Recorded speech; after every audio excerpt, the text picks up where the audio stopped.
Audio Jungle.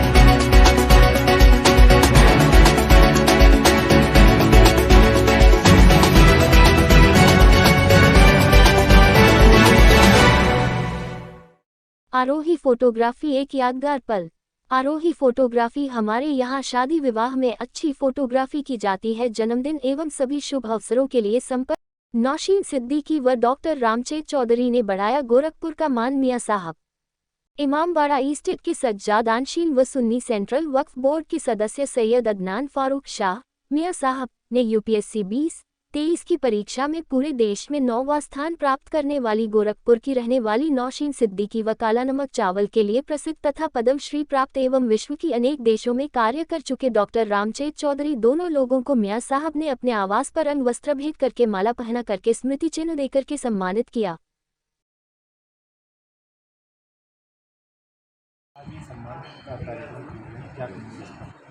देखिए, आज नौशीन हमारे शहर की बेटी है और इसने 9th रैंक हासिल किया है। हम इसको बहुत लिए सम्मान की बात है और शहर के लिए बहुत गर्व की बात है।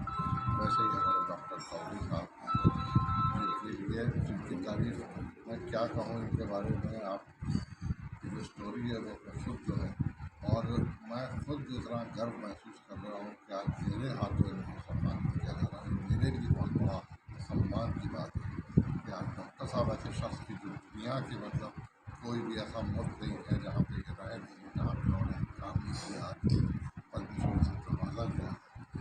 बहुत ही खुशी की बात है और इन्होंने शहर का, आप दोनों लोगों ने, नौशीन मेरा डॉक्टर साहब शहर का मान बढ़ाया। मैं उसका घर वाले का शुक्रगुजार हूँ क्योंकि मेरे लिए बहुत सम्मान और बच्चों को आप क्या शुभकामनाएं देंगे? मैं सबको यही शुभकामनाएं देता हूँ कि उनको अजीज हो और डॉक्टर साहब से सीखना चाहिए कि किस तरह से लोगों ने मेहनत करके आज ये पद हासिल किया है। और सारे बच्चों से मैं कहूँगा कि एजुकेशन बहुत इम्पोर्टेंट चीज़ है ज़िंदगी में, पढ़ें लिखें और तरक्की करें आगे। आज जो यहाँ पे आपको सम्मानित किया जा रहा है, आपको कैसा लग रहा है? जी, मेरी खुशी का बयान नहीं मैं कर पा रही हूँ। इतनी खुशी हो रही है, इतने प्रोमिनेंट जो लोग हैं इस सिटी के जिन्होंने काम किया है, देश के लिए काम किया है, पद्मश्री से सम्मानित लोग के बीच में आज मैं हूँ तो मुझे बहुत अच्छा लग रहा है। जब आपको 9th रैंक का पता चला कि आप यूपीएससी में 9th रैंक आई है, उस वक्त आपकी फीलिंग क्या थी और आपने क्या सोचा था कि आप 9th रैंक अंडर 10 आएंगे? उस टाइम तो ऐसे विश्वास नहीं हो रहा था। अभी भी मैं ये आपने जब ये क्वेश्चन पूछा तब भी मेरे रोंगटे खड़े हो रहे उस टाइम का सोच करके। तो वो तो उस टाइम तो मुझे बिल्कुल विश्वास नहीं हो रहा था कि मेरी 9th रैंक आई है। और बात कि मैंने ये किया था कि नहीं, सोचा था कि नहीं टॉप 10 में कोई नहीं सोच सकता है। वो ये सोचता है बस कि कहीं लिस्ट में नाम आ जाए। टॉप 10 तो मिलना एक बहुत बड़ी, मैं कहूँगी मेरे लिए। आपकी शुरुआती स्कूलिंग कहाँ से हुई है? जी, मेरी शुरुआती स्कूलिंग पूरी रामपुर स्कूल गोरखपुर से हुई है। तो क्या अपने शिक्षक और माँ बाप को भी ये श्रेय देना चाहिए? जी, सबसे पहला श्रेय तो पेरेंट्स और जितने टीचर्स जिन्होंने मुझे हमेशा से एक अच्छी पर्सनालिटी मेरी एक डेवलप करने में हेल्प की, उनको जाता है।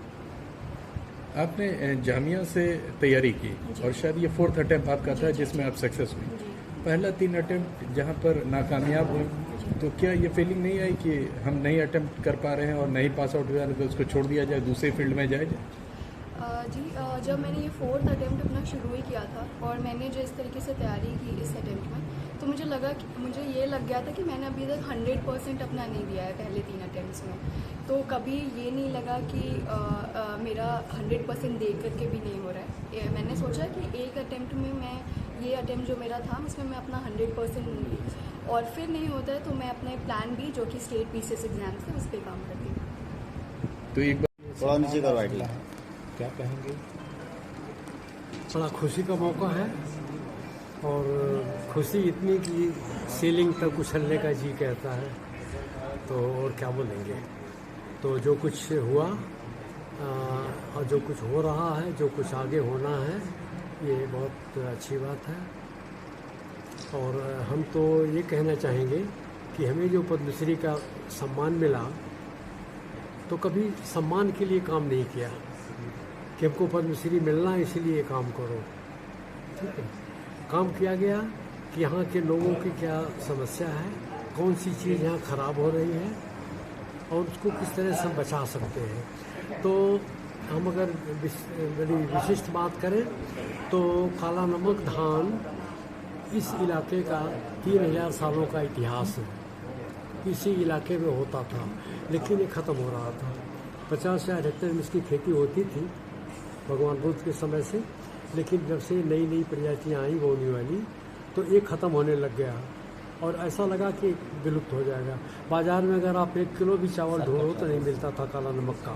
कारण कोई भी बेचने के लिए नहीं उगाता था, खाने के लिए उगाता था। जो लोग शौकीन थे कि काला नमक के अलावा दूसरा चावल उनको पसंद नहीं आता था, वही अपने खाने के लिए उगाते थे।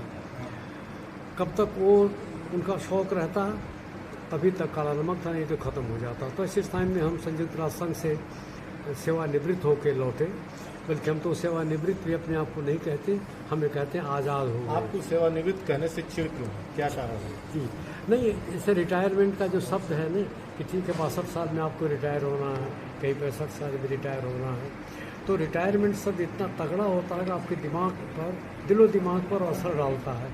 एक सिंड्रोम बन जाता है कि आपको हम क्या करना है, अब तो हमारा पैर कब्र में लटका हुआ है, बस इतनी देर है। लेकिन हमारे दिमाग में कभी रिटायरमेंट शब्द नहीं आया और अभी हम कहने का मतलब कि आप आज सारे बुजुर्गों को कहना चाहते हैं कि रिटायर नहीं हो। बुजुर्गों को ही नहीं, हम जवानों को कहना चाहते हैं जो कि रिटायर शब्द जो है मत बोलिए।